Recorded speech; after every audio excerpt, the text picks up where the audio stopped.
So, what do you think of the SAT exam?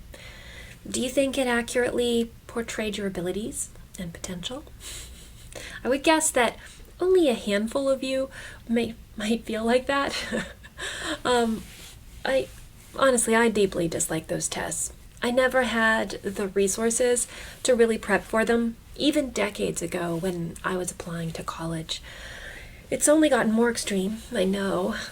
I can imagine then the anxiety that you felt walking into that exam. And that anxiety is multifactorial. So many different things weighing on your mind.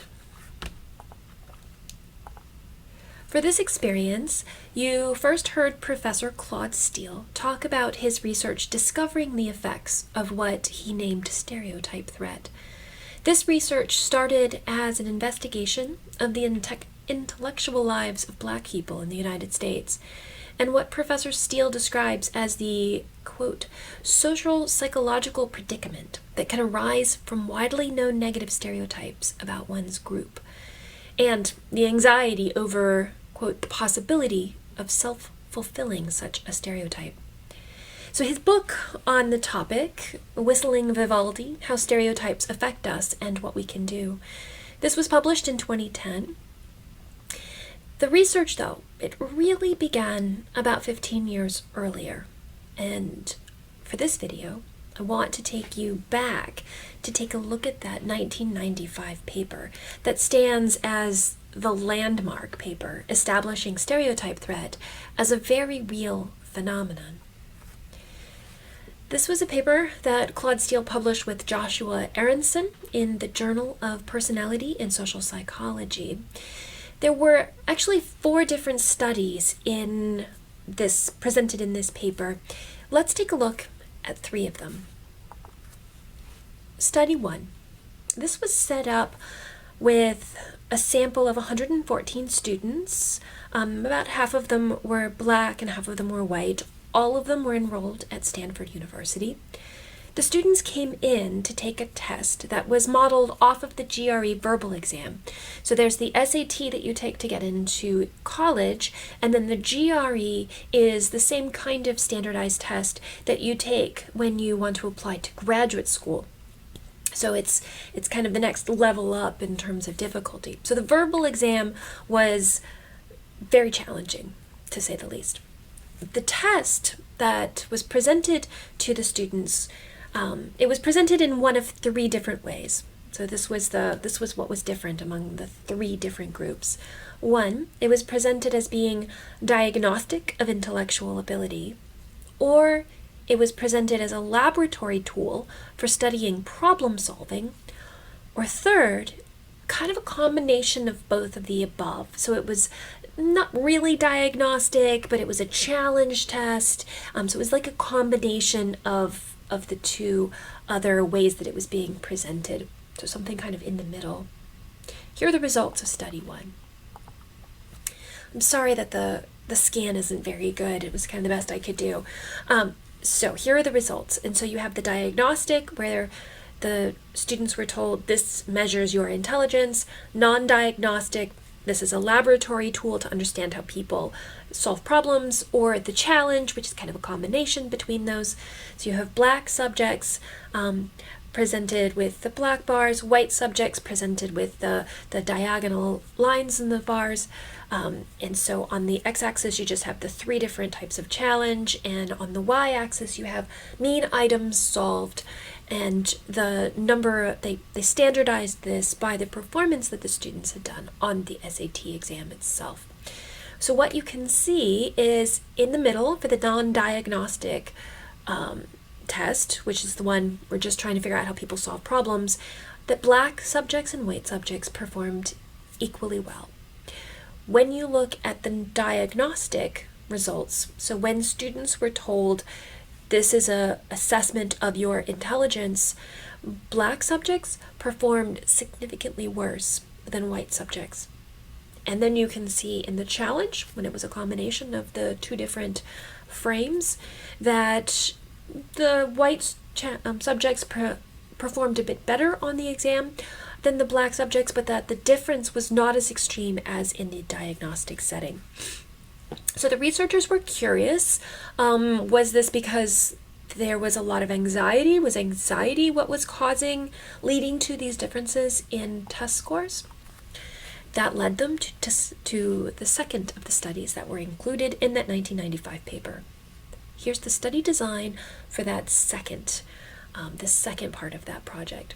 So in this one, they had 20 black students and 20 white students. Here they included only the diagnostic and the non-diagnostic conditions from study 1. That gave them the most extreme differences. So after the verbal test, the same GRE verbal test, they had the students take the Spielberger State Anxiety Inventory, the STAI, to measure anxiety. So this is a very common way to measure anxiety in psychology studies. Here are the results. The black students in the diagnostic test, they took longer to answer each question than students in any other test category, and they answered fewer of the questions. So you got the same results in terms of that lower performance when black students were put in this situation where they're told this test will look at and assess your intelligence. But the interesting thing was that the reported anxiety was not statistically different between the different groups. So it didn't look like anxiety as it is measured in this psychological test, inventory test, didn't look like that is what was leading to, it was not associated with these lower test scores. That led them to study number 3. So for this study, the design of this included 35 black students and 33 white students.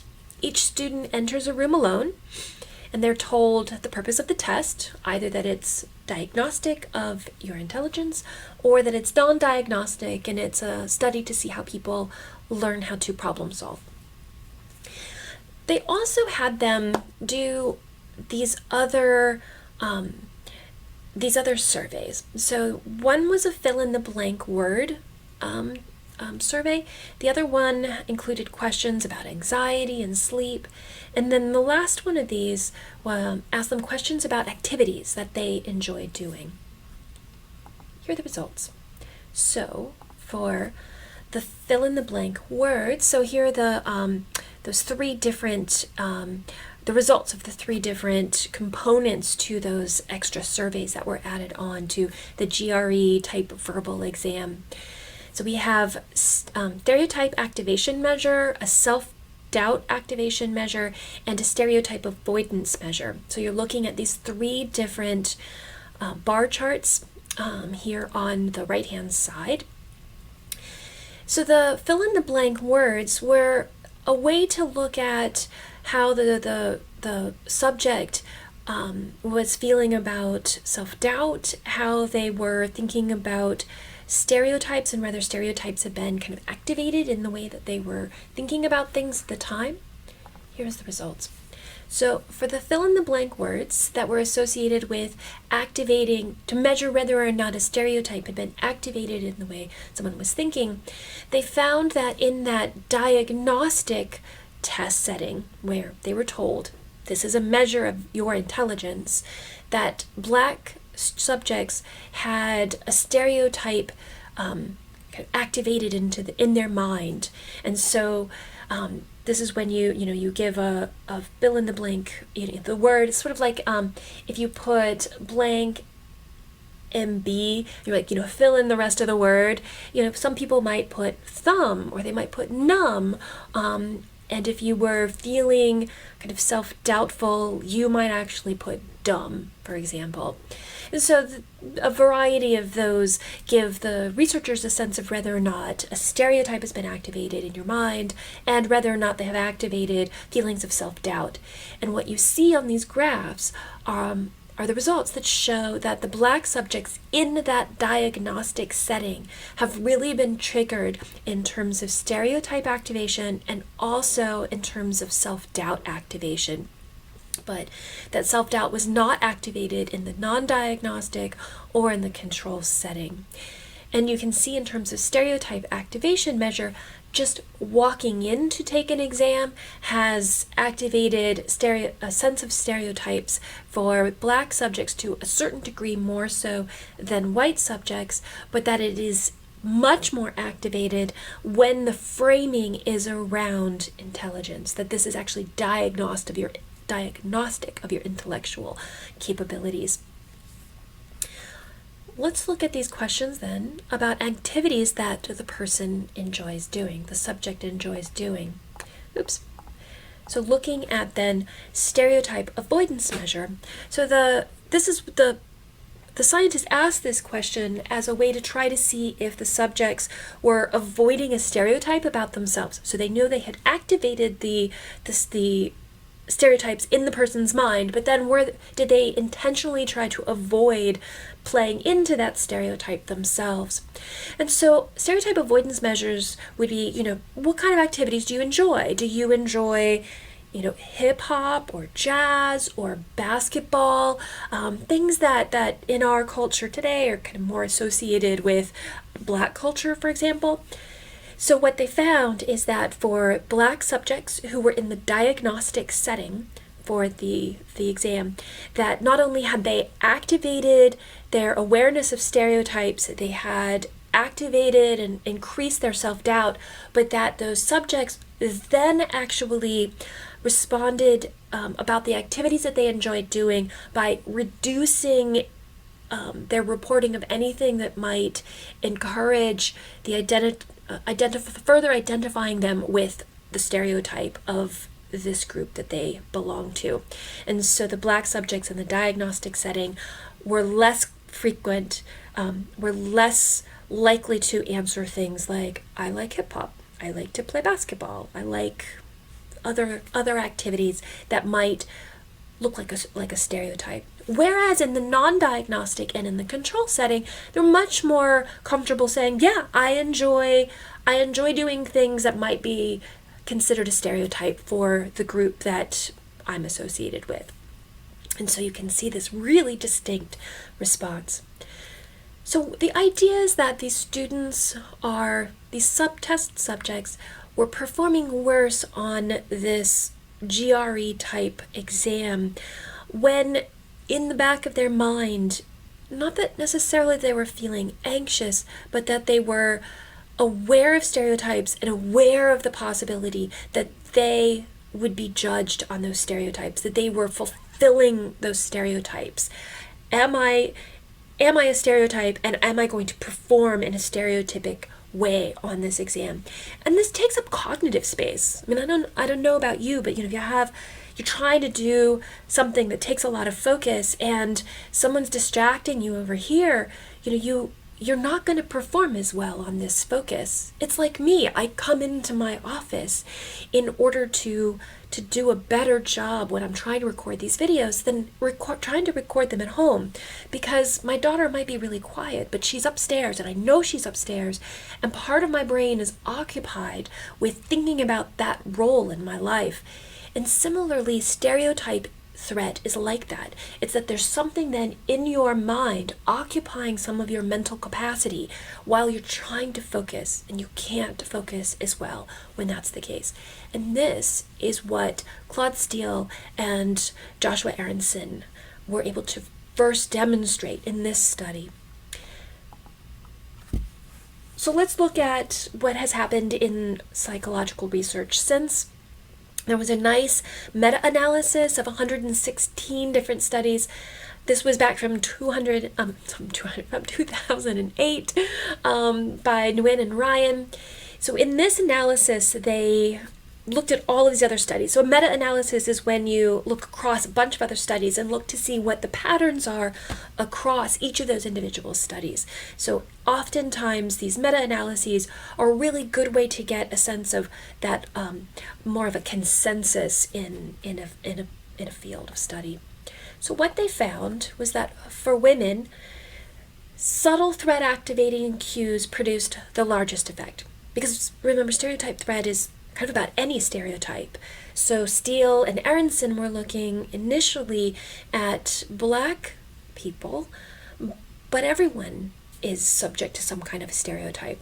So what they found is that in this meta-analysis was that for women, subtle threat activating cues produced the largest effect, and that math-related cues hindered women in the moderately identified category more so than low and high identified women. So if you already identify yourself, so if you're a woman and you already identify yourself as being really good at math, subtle threat activating cues don't actually affect you very much. And if you're already like, I don't care, I don't do well at math, I have nothing to identify myself with in this, then you're also not threatened by this. But for women who see themselves in the middle of their abilities in math, those subtle threats do lead them to a lower score. So now they found that for minorities, it was moderate explicit stereotype cues produced the largest effect. So moderate, not little, not really big ones, but these moderate stereotype cues. And they also found that the effect, the stereotype threat effect, is larger on minorities' performance than what they found on women's performance. And so then you have women who are also in a minority category. They would obviously then have the largest effect because it's a compounded and intersectional effect going on there. So what about the SAT here in California? Well, I want to show you another study, this one by Saul Geiser from 2015. This was also an analysis that came out of the Center for Studies in Higher Education here at UC Berkeley. The study is called The Growing Correlation Between Race and SAT Scores, New Findings from California. The data set for this analysis is from the population of California residents who applied for admission to the University of California writ large, not just one campus, but through the University of California from 1994 through 2011. So it sampled over 1.1 million students who applied. This is a tremendous data set. And here's what they found. They found that, so here you're looking at a chart that has year along the x-axis going from 1994 on the left to 2011 on the right. You have on the y-axis the percent of explained variance. So it's the percent of variance in SAT scores and high school grades explained by family income, parents' education, and underrepresented minority status. So these three factors are bundled together in the results that you're seeing here. So what they found is that those three different factors, how much of the variance in SAT scores and high school GPA is explained by those factors. And so you can see this changing over time. So let's look at high school GPA. It's the one at the bottom of the graph, and it's in blue.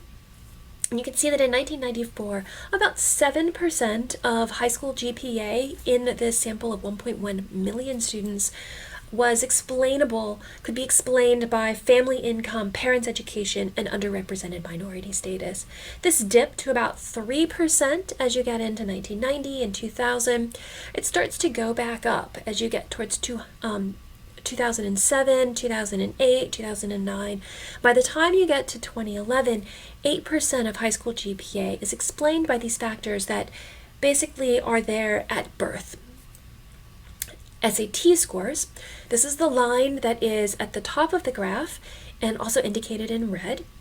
And what you can see here is that in 1994, 25% of the variance in SAT scores can be explained by these factors that you know at birth.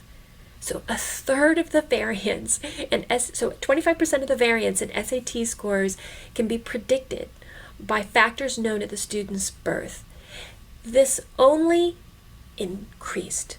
By the time you get to 2011, 35% of the variance in SAT score could be predicted by factors known at your birth. What is SAT actually measuring? Let's divide up this, because remember in this graph we're looking at family income, parents' education, and underrepresented minority status together, pooled together. let's pull those apart. So here we're looking at these three different factors in isolation, separately, individually. So how much each of these has an effect on the variance in SAT scores. So we're looking again with year on the x-axis going from 1994 to 2011, and then you have the beta weight, so the weight of that parameter on the SAT score through time. Parents' education is in green at the top, and you can see that it stays pretty constant at around 27, at 0.27, 0.28. You can see for family income, it's at the bottom. This is around 0.16 to 0.18. But then notice underrepresented minority status. This is indicated in red. It's the line that's in the middle. And it starts at about 0.23. It dips down, but then by the time you get to 2011, it's 0.29. I find this fascinating because it's suggesting that if you are going to use race as a biological category, it suggests that race has increased in the effect that it can have on a student's performance in the SAT. How could that possibly be? How could a biological effect have increased over 20 years? I mean, that just doesn't make any sense. So clearly, the underrepresented minority status, it's not a biological effect. It's clearly something else. And it's clearly telling us something about what the SATs are testing. And it's clearly showing that the SATs are biased against certain ethnicities in the United States. And yet, racial stratification and standardized testing, they remain these entrenched features of American society, and neither is likely to disappear anytime soon.